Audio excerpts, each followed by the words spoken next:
Hello बच्चों, क्या हाल चाल? सब ठीक ठाक, बढ़िया। चलिए आज मैं आप लोगों के साथ लेके आया हूँ सिलेबस। ये सिलेबस हमारा जो रहने वाला है 12th क्लास के लिए। किसके लिए? 12th क्लास के लिए। इसको थोड़ा सा इसको बड़ा कर दें।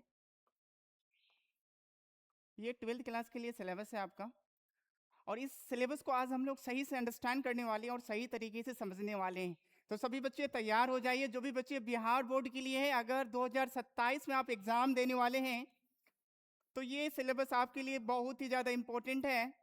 क्योंकि आपको पता है, जब भी कुछ हम स्टार्ट करते हैं अपनी ज़िंदगी में, तो आपको रोड मैप पता होना बहुत ही ज़रूरी है। अगर आपको अपने लाइफ में रोड मैप पता ना हो कि आपको जाना कहाँ है, तो आई थिंक्स आप उस जगह पे पहुंच नहीं पाएंगे। तो इसीलिए अगर आप चाहते हैं, आपका अगर ड्रीम्स है 95 प्लस लाने का इंग्लिश में खास करके, तो आपको सही तरीके से सिलेबस को अंडरस्टैंड करना पड़ेगा, समझना पड़ेगा। तो आइए मेरे साथ। सबसे पहले ये 12th क्लास के जो भी बिहार बोर्ड के बच्चे हैं, आज मैं आप लोग के साथ जो सिलेबस है मैं उसको डिस्कस कर रहा हूँ। तो चलिए हम लोग देखते हैं सबसे पहले, और इसको समझने का प्रयास करते हैं सही तरीके से। अगर मैं आपको बताऊं अगर मैं बताऊं, ये क्या है? आपका इंग्लिश का सिलेबस है। क्या है मेरे बच्चे? इंग्लिश का क्या है? ये सिलेबस है। और ये कितने मार्क्स का है? 100 मार्क्स का। तो ये 100 मार्क्स का सिलेबस को हम लोग सबसे पहले समझेंगे। जैसे आप लोग को पता है, ये दो पार्ट में डिवाइडेड रहते हैं, दो पार्ट में डिवाइडेड होते हैं। पहला सेक्शंस क्या होता है? ऑब्जेक्टिव। दूसरा सेक्शंस क्या होता है आप लोग का? सब्जेक्टिव। तो दोनों सेक्शंस को 1 to 1 हम लोग अंडरस्टैंड करेंगे और सही तरीके से इसको समझेंगे। तो सबसे पहला सेक्शन क्या है आप लोग का? ऑब्जेक्टिव। और दूसरा सेक्शन क्या है आप लोग का? सब्जेक्टिव।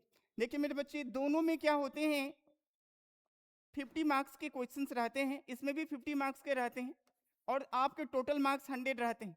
लेकिन आप सभी के लिए एक थोड़ा सा क्या खुशखबरी है, जो भी बच्चे ऑब्जेक्टिव अगर आप सॉल्व करेंगे, तो ऑब्जेक्टिव जो टोटल रहेंगे, टोटल 100 मार्क्स के रहेंगे। कितने मार्क्स के? 100 मार्क्स के। मतलब 100 ऑब्जेक्टिव रहेंगे, बट आपको अटेम्प्ट जो करना पड़ेगा मेरे बच्चे, याद रखिएगा, ये 50 अटेम्प्ट करना पड़ेगा। कितना अटेम्प्ट करना पड़ेगा? 50 क्वेश्चंस का ही अटेम्प्ट करना है। अगर इससे ज्यादा जाएंगे तो आगे का पीछे से आपको 50 काउंट कर लिया जाएगा, यानी ऑन से लेके 50 तक काउंट कर लिया जाएगा। और आगे अगर आपका ज्यादा अगर क्वेश्चंस होगा तो उसको क्या कर दिया जाएगा? उसको छोड़ दिया जाएगा। तो इसीलिए आपको 50 क्वेश्चन ही अटेम्प्ट करना है। किसमें? ऑब्जेक्टिव में। तो सबसे पहले समझते हैं इसमें सेक्शन को समझते हैं। जब भी आप ऑब्जेक्टिव का एग्जाम दीजिएगा, आप जब भी ऑब्जेक्टिव आप टिक आउट कीजिएगा, या फिर आपके पास ओमार सीट होता है। क्या होता है मेरे बच्चे? ओमार सीट होते हैं। इस सीट को जब भरते हो तो इसमें 4 ऑप्शन रहेंगे आप लोग का, ठीक है। और इस ऑप्शन को आप जब भी फिल करेंगे, क्या करेंगे? फिल करेंगे। तो ये क्वेश्चन जो आएंगे, ये ग्रामर सेक्शन से रहेगा, और दूसरा रहेगा आप लोग का बुक सेक्शन से। फिर से बोलिए मेरे बच्चे, दो सेक्शन से क्वेश्चन रहेगा, एक ग्रामर सेक्शन, दूसरा बुक सेक्शन से। अगर हम बात करेंगे मेरे बच्चे ग्रामर सेक्शन से टोटल क्वेश्चन 60 रहेंगे, 60 क्वेश्चन रहेंगे। और बुक सेक्शन से आपका 40 क्वेश्चन रहेंगे। तो सबसे पहले हम लोग 1 to 1 सबसे पहले अंडरस्टैंड करते हैं आपका ग्रामर के सेक्शंस को। ग्रामर में आपको क्या क्या पढ़ना है, सबसे पहले इसको सही तरीके से हम लोग अंडरस्टैंड करते हैं, क्योंकि ये सबसे इंपॉर्टेंट है और सबसे ज्यादा महत्वपूर्ण भाग है इंग्लिश के लिए। क्योंकि जिस बच्चे का ग्रामर अच्छा होगा, तो ऑटोमेटिक आपका लिटरेचर ठीक होने लगेंगे। क्योंकि कहा जाता है, grammar is the backbone of language and literature. जिसका ग्रामर अच्छा होगा, ऑटोमेटिक आपका जो लिटरेचर है वो ठीक होना स्टार्ट हो जाएगा। तो ये आपको पकड़ बनाएगा। तो मैं आप लोगों को पूरा जीरो से बता रहा हूँ जो आपको पढ़ना क्या क्या है, और किस तरीके से सही तरीके से आप पढ़ेंगे और सही तरीके से अंडरस्टैंड करेंगे। तो सबसे पहला टॉपिक क्या होगा? अल्फाबेट।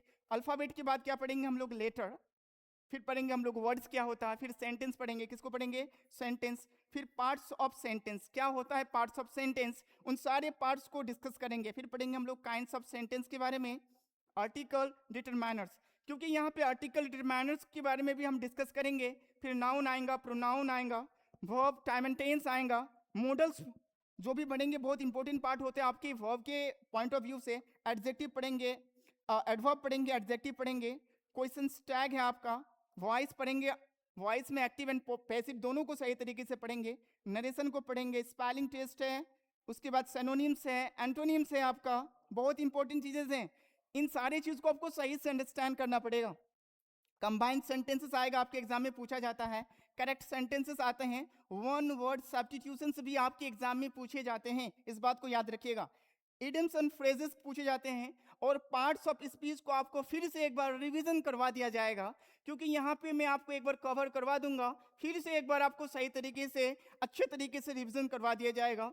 उसके बाद आपका यहाँ प्रीपोजिशंस आता है। क्या आता है मेरे बच्चे? प्रीपोजिशंस। आप बोलेंगे सर एक काम बताइए, आप फटाफट हमें ये बता दीजिए, जो इस ग्रामर टॉपिक में हम किस टॉपिक को अगर पढ़ लें तो मैं बेस्ट कर लूँ, मेरे पास उतना समय नहीं है। मेरे बच्चे हमेशा याद रखिएगा, जिसका बेसिक अच्छा होगा ना, जिसका बेसिक अच्छा होगा ना, ऑटोमेटिक वो बेस्ट कर लेगा।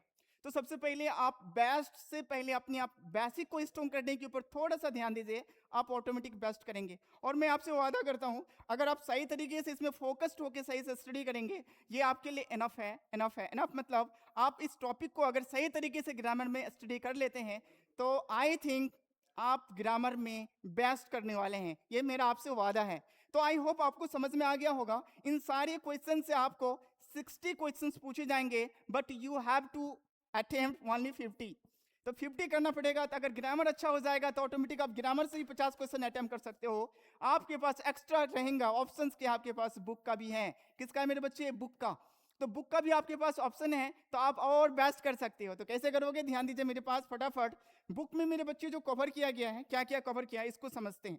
आई होप एक बार मुझे क्लियर कर दे, क्या ग्रामर में जो भी ऑप्शंस था, जो भी चीज मैंने आपको टॉपिक समझाया, ये क्लियर है? यस, क्लियर है सारे बच्चे का। आइए बुक में 40 हो जाएगा, यानी 60 प्लस 40 टोटल क्या हो गया हमारा? 100। क्या हो गया मेरे बच्चे? 100। टोटल हमारा क्या हो गया? 100। तो यहाँ पे 100 मार्क्स, 100 क्वेश्चंस रहेगा, बट अटेम्प्ट कितना करना पड़ेगा? 85 अटेम्प्ट करना है। कितनी खुशी की बात है, समझ लो मेरे बच्चे। यानी कि इसमें 40 क्वेश्चंस रहेगा, और मैं आपसे वादा करता हूं, अगर बुक सही से, मेरा पढ़ाई हुई बुक को अगर आप पढ़ लोगे, तो मैं आपसे वादा करता हूं जो जितना भी क्वेश्चन है 40 में 40 आप उसको सही से टिक आउट कर लोगे, कोई दिक्कत नहीं है। हाँ, 2-4 क्वेश्चन ऐसे होंगे, 2-4 क्वेश्चन मैं नहीं बता पाऊंगा, जो कभी कभी ऐसा क्वेश्चन होता है जो ओवर 11 से भी पूछ देता है, कुछ अलग अलग तरह से कंडीशन से पूछ देता है, उसमें आप कंफ्यूज हो जाओ। लेकिन सही से अगर आप मेहनत करेंगे तो 40 को 40 अच्छे तरीके से आप टिक आउट कर सकते हो, कोई दिक्कत नहीं है। इसमें सेक्शन रहेगा प्रोज में 11 चैप्टर है, Indian civilisation culture, Bharat is my home, a pinch of snuff, I have a dream, ideas that have help mankind. इस तरह से इसमें 11 चैप्टर को वो कलेक्ट कर लिया गया है। पोइट्री में आपका 10 चैप्टर है, सिटी से love I do not go, song of myself, now the leaves are falling fast, the artist, sorry, अगर हम बात करेंगे वहां पे आ जाएगा ode to autumn, John Keats. तो जितने भी पोइट्री के आपके जितने भी सेक्शन है, सारे सेक्शंस को आपको क्या करना पड़ेगा? कवर करना पड़ेगा और सही से अंडरस्टैंड करना पड़ेगा। नेक्स्ट है आपका स्टोरी ऑफ इंग्लिश। किसका है? Story of English. Story of English में भी आपको इंपॉर्टेंट चीज, कुछ कनेक्शन से आपको अंडरस्टैंड करना पड़ेगा और आपको सही तरीके से क्या करना पड़ेगा? पढ़ना पड़ेगा। तो you are able to attempt 40 marks. आप तैयार हो जाएंगे आप अटेम्प्ट करने के लिए 40 मार्क्स का, और आई होप आप बेस्ट भी कर सकते हो अगर सही तरीके से आप फॉलो करेंगे।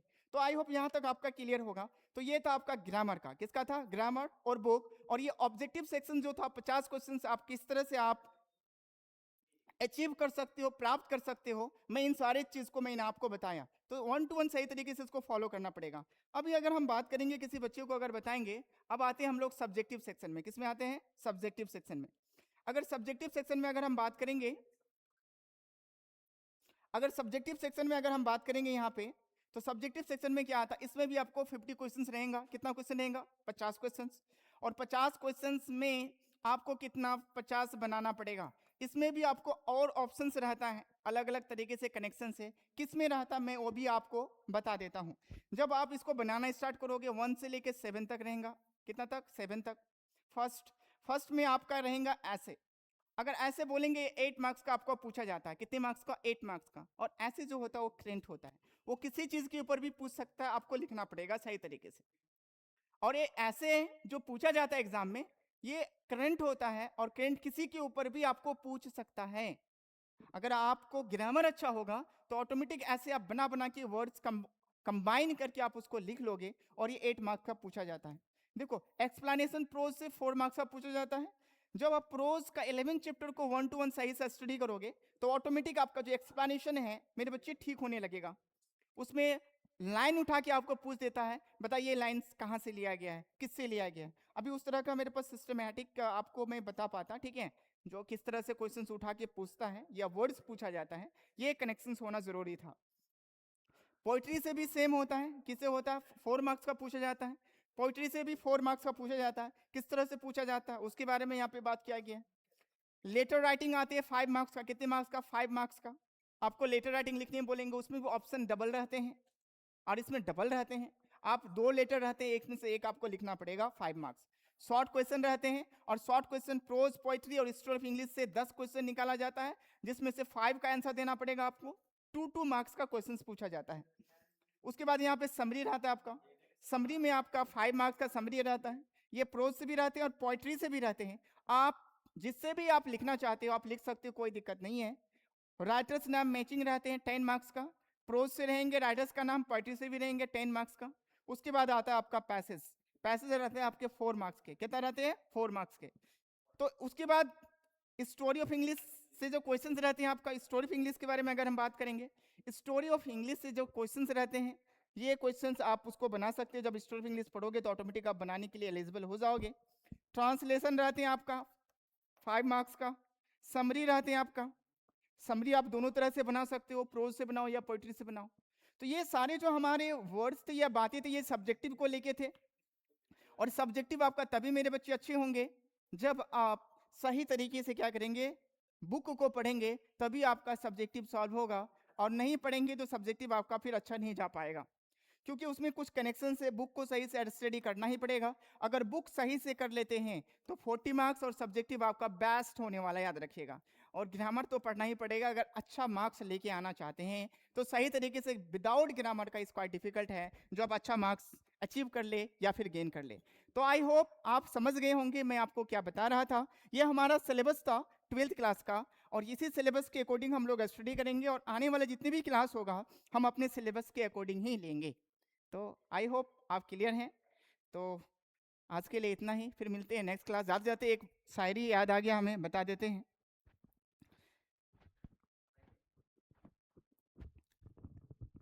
जिंदगी हसीन है, जिंदगी से प्यार करो। अरे जिंदगी हसीन है, जिंदगी से प्यार करो। हारे तो क्या हुआ, सुबह का इंतजार करो। हारे तो क्या हुआ, सुबह का इंतजार करो।